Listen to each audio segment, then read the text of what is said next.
Дорогие читатели, Дорогой Сыктывкар, весь этот год, нет, даже весь прошлый, весь этот год, мысль о том, что я приеду к вам в гости, к теплым объятиям, к теплым встречам в холодный край, она очень-очень согревала. Так давно я хочу к вам приехать, и чемодан почти собран, какие книги возьму уже придумала, программа, наверное, уже составлена, осталось только купить билет, я у вас. надеюсь, что в этом году у нас наконец-то состоится долгожданная встреча. С нетерпением жду апреля. Надеюсь, что у вас потеплеет, и мы сможем долго гулять, встречаться, разговаривать, обсуждать книжки. До скорых встреч, надеюсь, что всем будет интересно.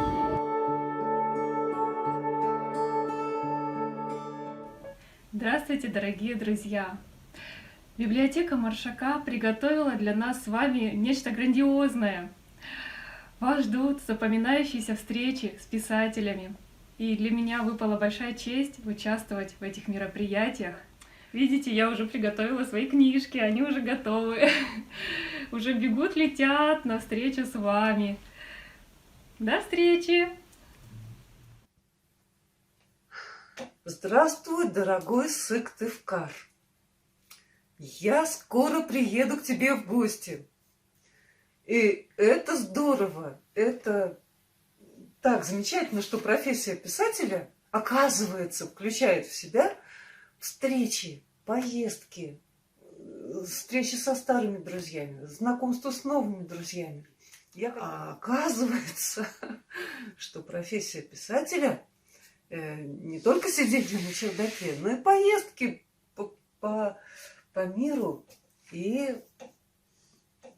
в том числе в Сыктывкар. Ура! До встречи!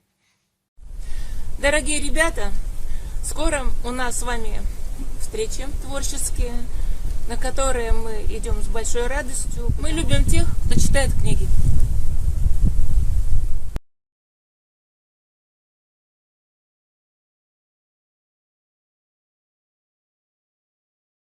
Анна Игнатова. Стихотворение «Покормите белку зимой». На ладони держу орех, заморозил уже мизинец. Белка, белочка, лыжи мех, принимай-ка скорей гостиниц. Белка в лапки возьмет орех, съест потом, ей сейчас не к спеху. И посмотрит строго на тех, кто еще не перенес ореха.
фотографии. Да и вы сами на своей страничке ВКонтакте делитесь иногда воспоминаниями из жизни, своего детства. У нас сейчас совсем другая жизнь. Дети развиваются по-другому. Сейчас совсем другие возможности. Скажите, пожалуйста, что не хватало той девчонке в прошлом, чтобы она взяла с собой из современной жизни? Из современной жизни? Ну, телефон неплохо бы взять. И компьютер тоже неплохо взять. И машины хорошие тоже я бы взяла в прошлое. Путешествие бы взяла в другие страны. То есть, видите, много чего можно было взять. А что бы не взяла, тоже сказать? Ну, давайте. Ну, а что бы не взяла? А, наверное, какое-то отношение, вот немножечко грубоватое, отношение друг к другу. Есть нехорошие слова, которые в школе в каждой почти слышат. Это бы я не взяла. У нас такого не было. Считаете ли вы дружбу в посте примером настоящей дружбы для вас? Может ли она стать для других ребят, читателей книги, образцом? Если готов молодой человек к тому, чтобы понять по этой повести, что такое дружба, он станет хорошим другом. Если он будет это использовать просто как картинки, ну так, от нечего делать, прочитал, да, забавно, все нормально, забыл. Через неделю он уже не помнит. Никакая книга ему не поможет. Должно что-то внутри его, в голове, в сердце уже быть. А книга, она поможет этим качествам стать, ну как бы сказать, жизненной, его жизненной необходимостью повседневной. И тогда он каждый день будет проявлять себя как друг, каждый день будет проявлять себя как добрый человек, способный помочь ближнему. И тогда за него не нужно будет беспокоиться. Он вырастет настоящим человеком. Были ли в вашей жизни какие-то смешные, интересные случаи? Да, были, и они многие попали в книжки. То есть я люблю писать веселые истории, чтобы там можно было и посмеяться, и отдохнуть, и улыбнуться. И если меня попросить вспомнить, я, наверное, не расскажу. Я анекдоты совсем не помню, вообще не запоминаю, никогда не умею их рассказывать. И смешные случаи я тоже рассказывать не умею. Но я когда сажусь писать книжку, вот они всплывают, и как-то на бумаге у меня получается гораздо лучше. А вы помните свое первое произведение? Что вас вдохновило на его создание? Свою первую сказку я написала в 8 лет.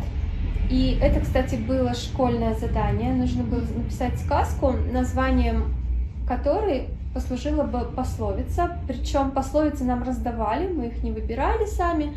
И я до сих пор помню, что пословица мне досталась «Поспешишь, людей насмешишь». Вот. И мне очень понравилось писать сказки. А легко ли писать для детей? Очень трудно, потому что дети, мне кажется, очень сложные читатели. Они очень хорошо чувствуют, когда человек неискренен, когда он фальшивит, когда он притворяется, когда он хочет казаться каким-нибудь ребенком, например, да, и говорить на их языке, от их лица, а на самом деле он себя так не чувствует. И в стихотворении это, мне кажется, сразу будет понятно, поэтому лучше всегда говорить искренне и от себя.